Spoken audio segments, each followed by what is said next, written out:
This is the Authority Company Podcast, conversations with leaders who are designing our future. Hola, I'm Joe Pardavila, and my old friend Benjamin Douglas is here today. We're talking about turning workplaces from disconnected to committed through people, purpose, and trust. Now, full disclosure, Ben and I both work for the same company, Advantage Media, but there's nobody I know with more experience in human resources and leadership. Ben's the author of the new book, Mediocre to Meaningful, a business parable about elevating people, purpose, and performance. The book uses story to show how small leadership choices shape culture, belief, and results. Ben Douglas, welcome to the podcast. How are you? Great. How are you doing today? I'm excellent, Ben. Thanks for joining me today. And so I want to talk about something at the jump that I talked to a lot of people in the sort of HR, culture, people space, and that's the idea of folks surviving at work as opposed to thriving at work. And you frame this story around people moving from surviving the work to caring about work. When did you first realize many places just settled for survival? Absolutely. I've been working in HR about 25 years at this point, and overall, I've seen a lot of situations organizationally where people struggle, and there are some real trends there as to why people struggle, and real trends in places where people thrive. And so, what I've tried to do with the book is really bring some of those things to light in a narrative form, so it's a little bit easier to digest. So as you work through, you're able to really understand the concepts, application of some of those concepts as you're working through, so that people really understand from a leadership perspective, how to be a good intentional leader that helps people find meaning in what they do. And that meaning piece, I think, is important because if you think about it, these companies I described that are surviving, not thriving, could be successful. Like they could be hitting all their projections, making all the money they're supposed to. They're doing all these things, but inside, the people are just not feeling great. So how can leaders recognize that? I think that's important because I think, again, most leaders are very much black and white. How do those numbers look at every month, every quarter, every year? But there's not much nuance in numbers, as you know, Ben. So how can leaders be more intentional in terms of picking up on the idea of folks not just surviving but thriving? Absolutely. The interesting thing about organizations is it is hardly ever the business plan, the strategy, macroeconomic environment, any of those things that get in the way of a company being successful. It's actually a lot of times how people are managed across the board. It's culture, it's process, it's a lot of the things we talk about in the book. And in looking at those things kind of across the board, you really need to go through a process to understand what's getting in the way. And what I've done in the book is I've really taken a process of going through and listening to people and understanding their needs in what they need to do to really focus in on what's getting in the way between what they do each and every day and how to have that work be meaningful and impactful at the end of the day. And really, the process to get there is typically right in front of leadership. It's generally in how you interact with people, how you manage people, how you support people. And I'll tell you, in the book, there are as is all books, right? There are sections of the book. The introduction, which is kind of a letter to the reader, and the epilogue, both those things, I'll tell you, are money. They are really laying out the philosophy and guiding light for my overall approach to leadership. And I think if you take the principles that are in those places in the book, and of course the middle book's good too, but if you take the stuff that is at the ends of the book and apply that, you're going to understand very quickly that it's not difficult. It's being intentional that really drives success in a lot of places. And people want to come in. I genuinely believe people want to come in. They want to do good work, that they want to be successful at what they do. People don't just show up to work and say, I'm going to screw everything up today. That generally doesn't happen, right? So people want to be successful, and where people get in the way, where leaders get in the way, is they they don't give those people that work for them the autonomy, the voice in the middle of their situation to really drive toward success. And so that's really key. Listening well, not just listening, but hearing people, understanding their needs in their work, and really giving them the ability to just do what they need to do in their job to be successful. And what I mentioned in the intro and the middle part that you're talking about is a parable. You decided to go with a parable structure as opposed to a traditional business book, which you probably could have written as well. Why was it important to tell this story like this in parable form?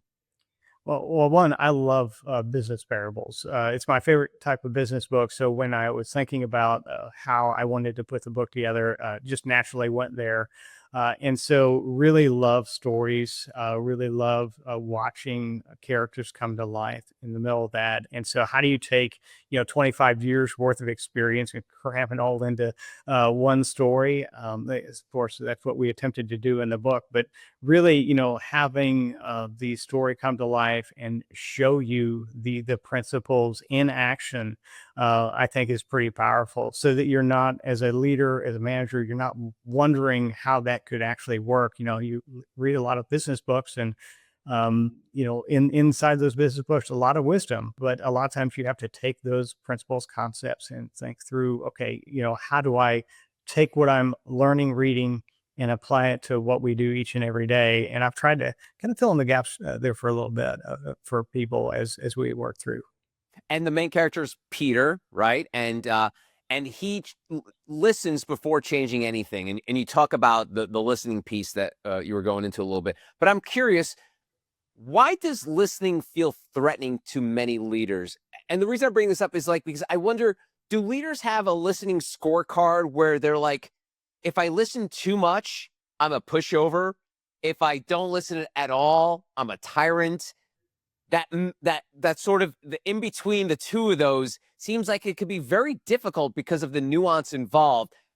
How does a leader tread that water in terms of not being the pushover and not being the tyrant? And the way Peter plays out in the parable. Yeah, absolutely. I think there are some real insecurities with managers and leaders across the board in organizations. They feel like if they can't bring all of the answers to the table themselves, that they're somehow falling short.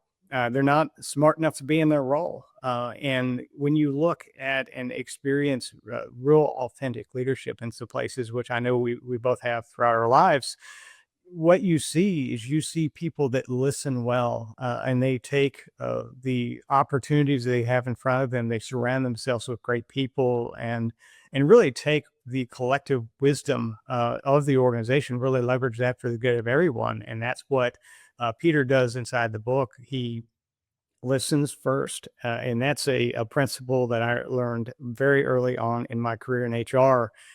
You start there. You start to give people a voice in what they do, and from that, you're able to make positive change. If you're focused on creating positive culture, but you're not listening to the people you're trying to create a culture for, then what are you doing? Right? It just wouldn't make any sense. It's like you're trying to build the equation to a math problem, and you don't have all the components of what you need to do the answer to that. Right? So you're really focused in on understanding what the target is, and then working to bridge the gap for that target, so you build in a very intentional way. That's great. And I wonder too if leaders have to struggle with being too easily influenced. I remember a leader told me a funny story once that he said the worst day for his employees was not Monday or after holiday break. It's that first day when the leader returns from their vacation because they don't know what book he read while they were on vacation. What new project or what kind of strategy was he going to implement because he just read this book, he might have been the latest Benjamin Douglas bestseller, but what is it, what do you tell to a leader about someone who maybe like after reading your book or reading a book, like, oh, I love this. I gotta implement this into my everyday. How do you advise leaders when it comes to that, when it comes to a fresh idea that's introduced to them and how quickly they integrate it to their company? Yeah, and I think all a lot of great leaders have shiny object syndrome, right? They listen to something, they read something, and all of a sudden, you've shifted your entire strategic plan because you thought that would be the magical thing that makes all the difference in the world. One of the things I will tell you about Mediocre to Meaningful, this is a crock pot program. We are not in the business of working quickly to build culture. This is a very slow, intentional process.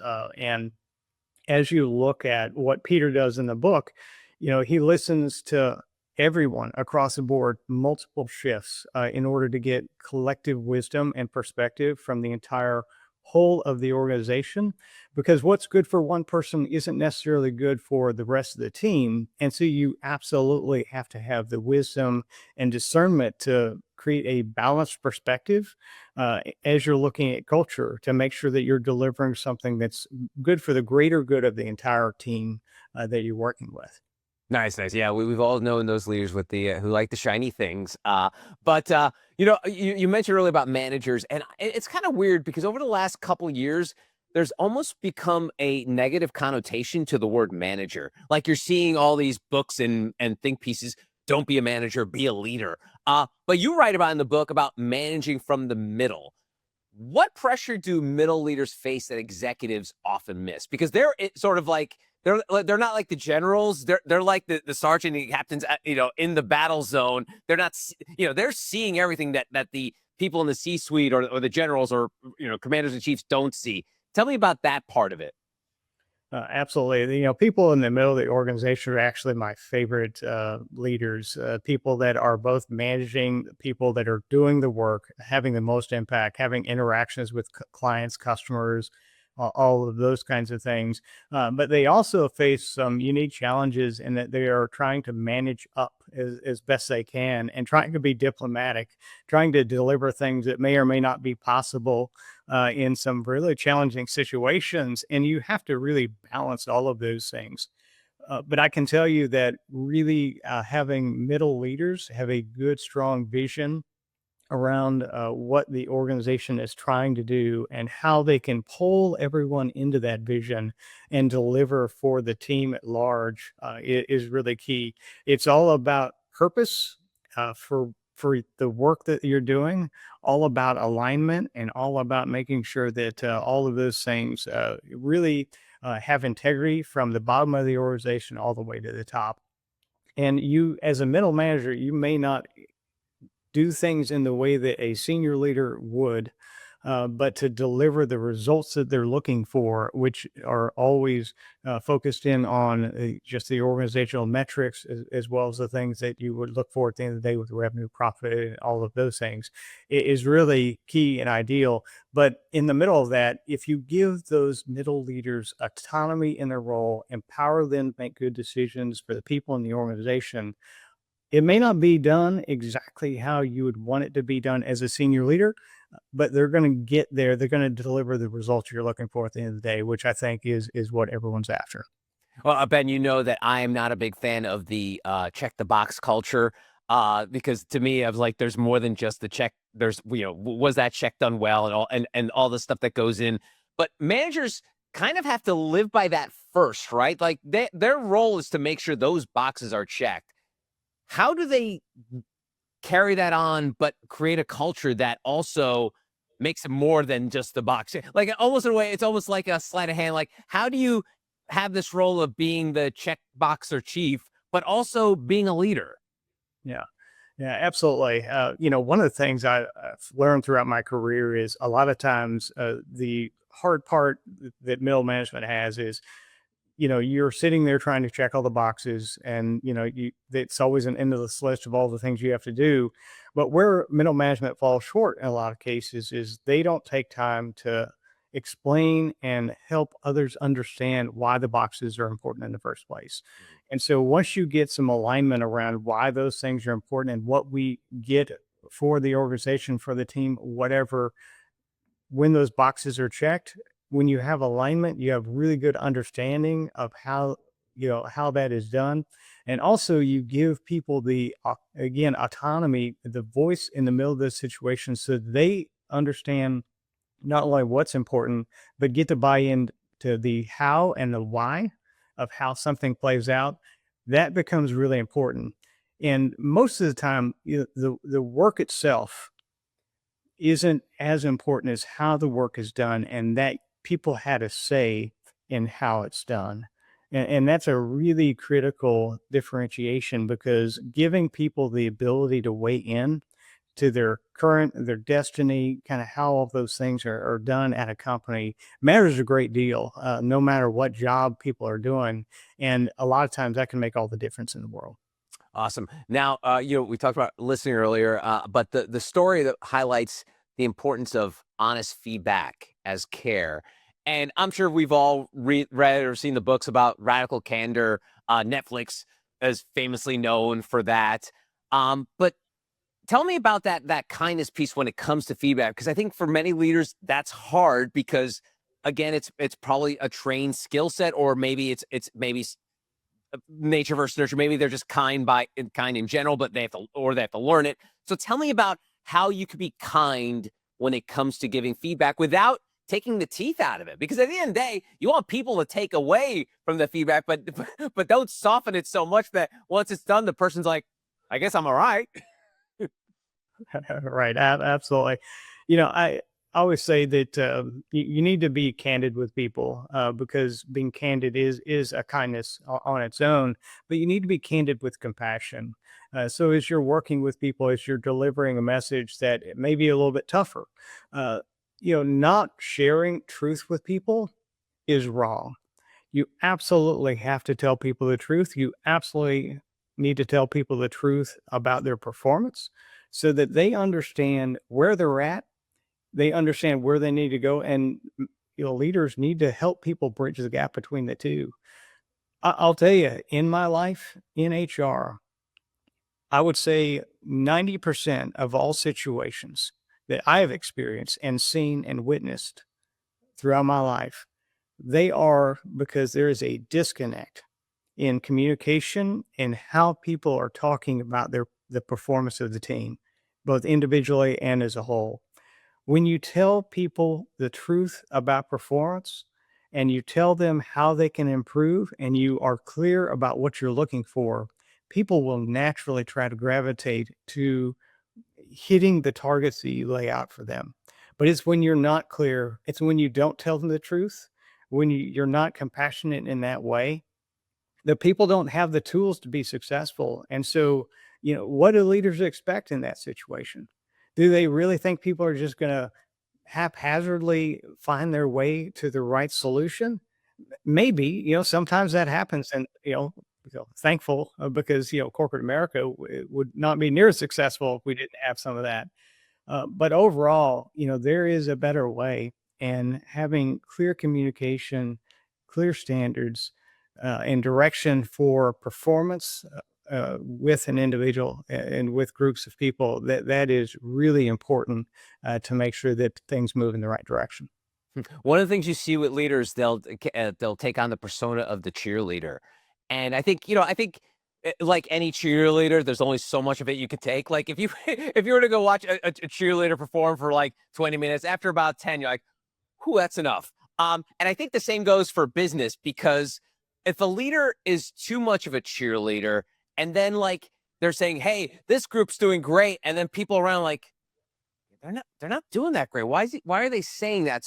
So how does a leader be a cheerleader, but without it coming across as phony or truthful to people? Because people on the ground are probably be like, why is he saying that that's great? Because we all know it's not. Yeah, absolutely. You definitely have to live in reality.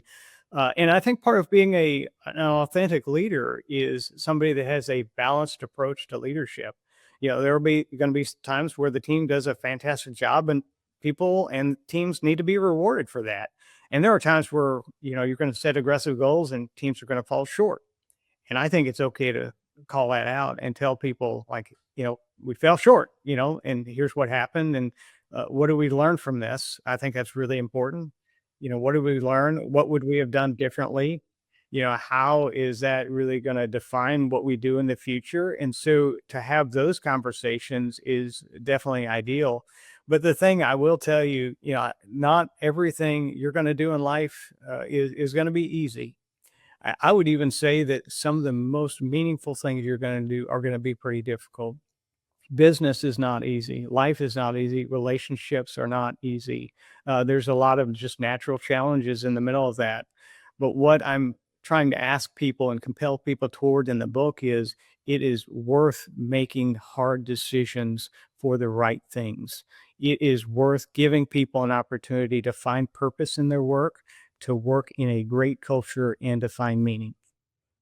That's great. And you write about trust as something built through follow through. What do you think destroys trust faster than leaders expect? I would say, what erodes trust faster than anything is people not being able to count on someone to get something done. So it really is that follow through, follow up, making sure that the communication is intact.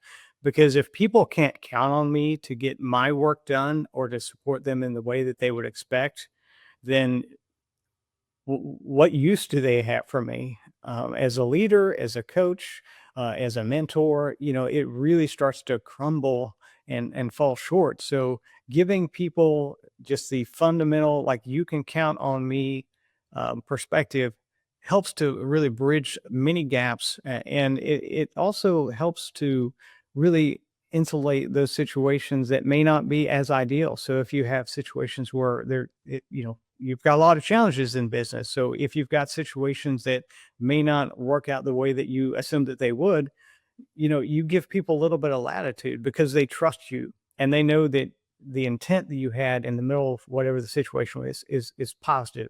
That you wanted the best for them. And I think that does a lot for people.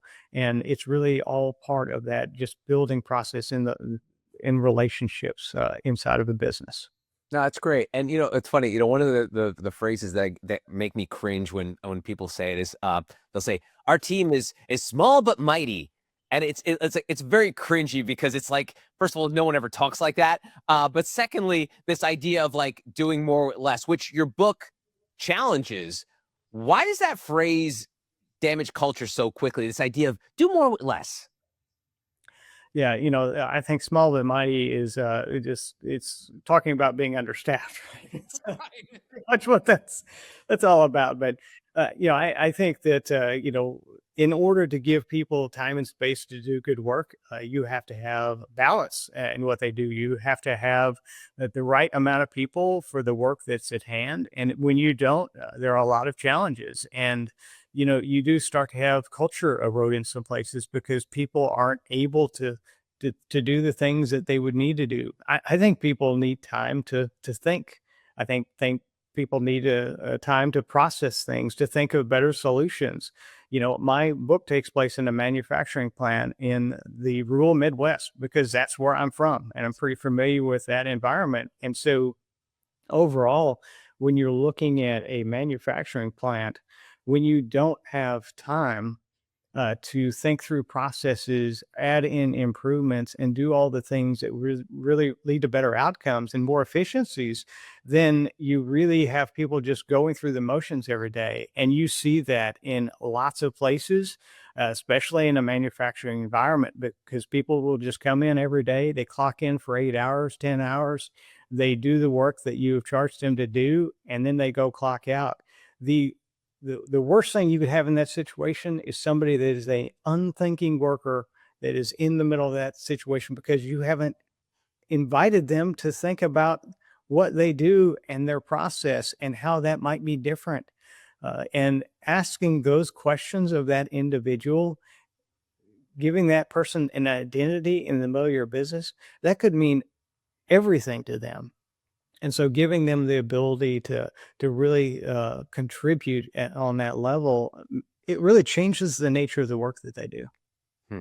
And your book's a bestseller. People are gravitating towards it. One of the things that you talked about at the top was like, you don't want this to be a book that's going to like change things overnight. It's, small bites that people can sort of implement into what they do. So readers of the book are more likely leaders, and those leaders are dealing with teams that have to deal with deadlines, and pressure, right? What's a small little step that maybe it's a takeaway from the book or a lot of stuff you write about that leaders could try now when it comes to the stresses of working with a team that's under pressure, under deadlines? Yeah, absolutely. One of the things that I tell people, and I've been in a lot of situations throughout my life and career where I've gone into challenging organizational situations and I've been asked to help to turn those around. I spent a good deal of my life, especially in the first 5 to 10 years of HR, doing that. And overall, it would always be the same thing. I go in typically with a team of people, I listen. I hear people. I hear about the challenges they have, the things that they would change if they were given the power to make changes. I listen to the things that they would need from a process perspective, from a tool perspective, whatever that might be. And I listen to the collective wisdom of the organization before you make changes. And overall, there are some fundamental things about businesses that you want to make sure are right. And so you want to make sure that the place is right, that they have the ability to come into a place where they can trust in the fundamental things that would need to be there, that it's a safe environment, that it is something that they can count on, that you have the right people at the right times in the right places, and above that you have the right processes in place. If you can solve the culture, the people, the processes of a business, then you solve 85-90% of the challenges.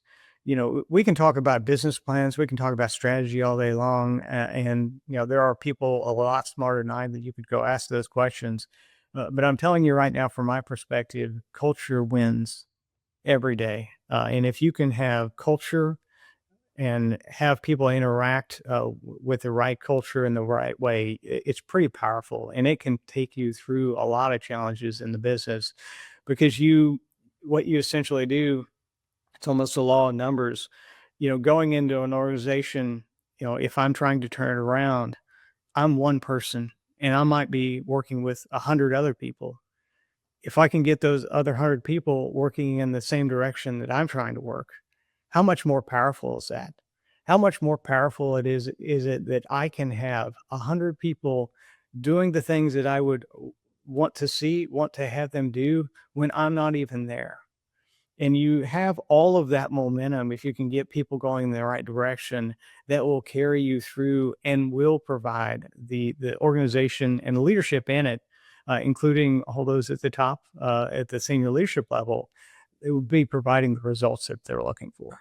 Wow, it's good stuff. I'd love to ask you about, in terms of like once the book is someone's read it, and there was this phrase that got overused in 2025 that I hope in 26 gets left behind, is being comfortable with the uncomfortable. It just again made me cringe a little bit, because it's like, I mean, I know what people are trying to say and they think they're clever, but I think people just said it too many times. But the reason I bring it up is, what do you hope for leaders makes them feel uncomfortable in a good way when reading your book?